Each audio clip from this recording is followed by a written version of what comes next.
I turned 45 this week, and I know that for some of you that number probably means nothing, but for me, it landed differently for me this year.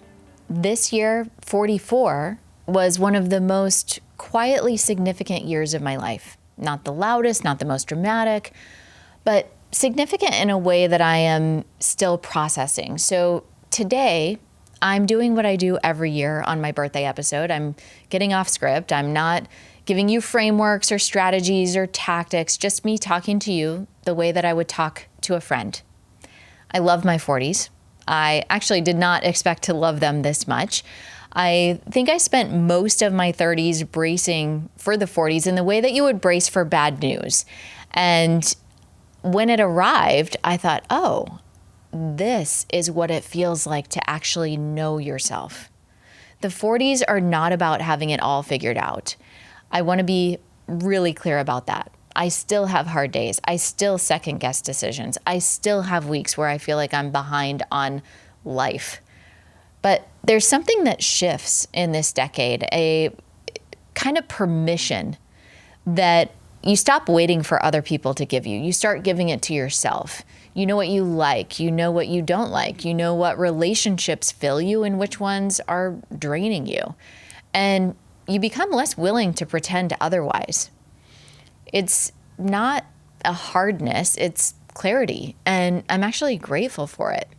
So I can't go on without acknowledging part of something in this episode. And it's part of why this birthday felt different. So my dad died when he was 44. And I don't want to linger here because this episode is meant to be a celebration, but I would be leaving something out if I did not name it. So this year, being 44, I was aware, more aware than usual of the gift of ordinary days, more aware of what it means to still be here, to watch my kids grow, to build something that matters. Turning 45 is not just a number for me. It's a milestone that I'm genuinely, deeply grateful to reach. So if you've been moving through your life a little on autopilot, treating the ordinary like it's guaranteed, I just want to gently say it's not. And the ordinary is extraordinary if you let it be. Okay, so this is the part of the episode that I really wanted to get to. Every year I talk about gratitude, life lessons, and what the past year has taught me. And this year, the theme that kept coming up for me over and over was that I'm done apologizing for my life. Not in an arrogant way, not in a way that dismisses other people's experiences or expectations, but in a quiet, grounded, non-negotiable way. So here's my list. The things I am releasing the apology for. Number 1, saying no. This one is first because it's one that I've worked the hardest on. No is a complete sentence. And I've spent years softening it, over-explaining it, cushioning it with so many qualifiers that the no almost disappeared. Not anymore. We can say no with grace. We can say no with kindness. We can acknowledge what someone needs while still being honest that we are not the right person to provide it right now. But the no has to actually be said. Things that are weighing you down, the commitments that are draining you, the relationships that are taking more than they give, they need a no, a real one. And you do not owe anyone an apology for giving it. I'm not apologizing for where I'm at in life. I've arrived at 45 doing well by my own standards. And I want to be honest that those standards are the only ones that matter for me right now. By some measures, I'm behind. There are people my age who are further along, doing more, making more, building more. And by other measures, I'm ahead. Further than most people expected, further than I sometimes expected for myself. I spent years inside of both of those comparisons. The anxiety of not being enough and the weird guilt of being more than expected. I'm retiring both. I have made sacrifices to get here. I have put myself out there over and over again in years when it was uncomfortable and uncertain and not at all guaranteed to work. I've done the work. And I'm comparing myself only to myself now. Last year's Daniela, that's the only competition that is relevant. I'm not apologizing for investing in my business, aka investing in myself. I've invested significantly in building Addo Aesthetics, in our programs, in mentorship, in team, in infrastructure. And there have been seasons where that felt hard to justify to people around me who didn't understand what it takes to build something. I'm not apologizing for that. Growth requires investment, and the growth has been real.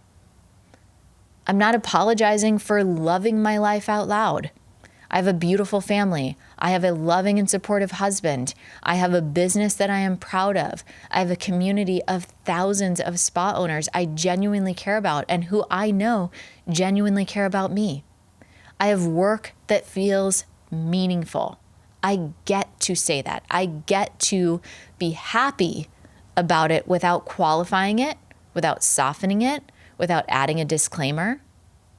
In our industry, there's a lot of pressure around visible success and a strange cultural tendency to make people feel that they should stay small so that others are comfortable. I'm opting out of that. I love my life. I'm proud of what I've built, and I'm going to keep saying that.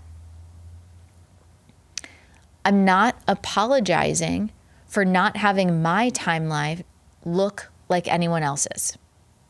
Addo Aesthetics was founded in 2014.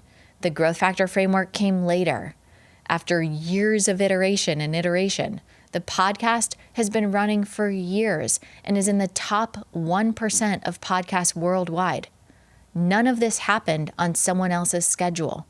I pivoted when I needed to pivot. I stayed the course when I needed to stay the course. I moved to Hawaii. I had my kids in the middle of a growing company. I changed directions more than once. Every single one of those decisions was mine, and they led me to where I'm at today.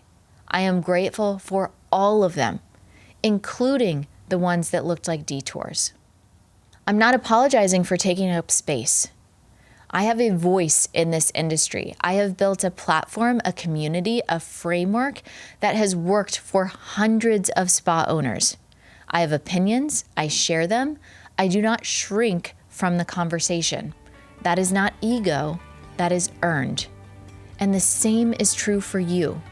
You have been in this industry, building your business, serving your clients, making real sacrifices for years. Take up your space. You have earned it too. So that is my birthday gift to myself this year.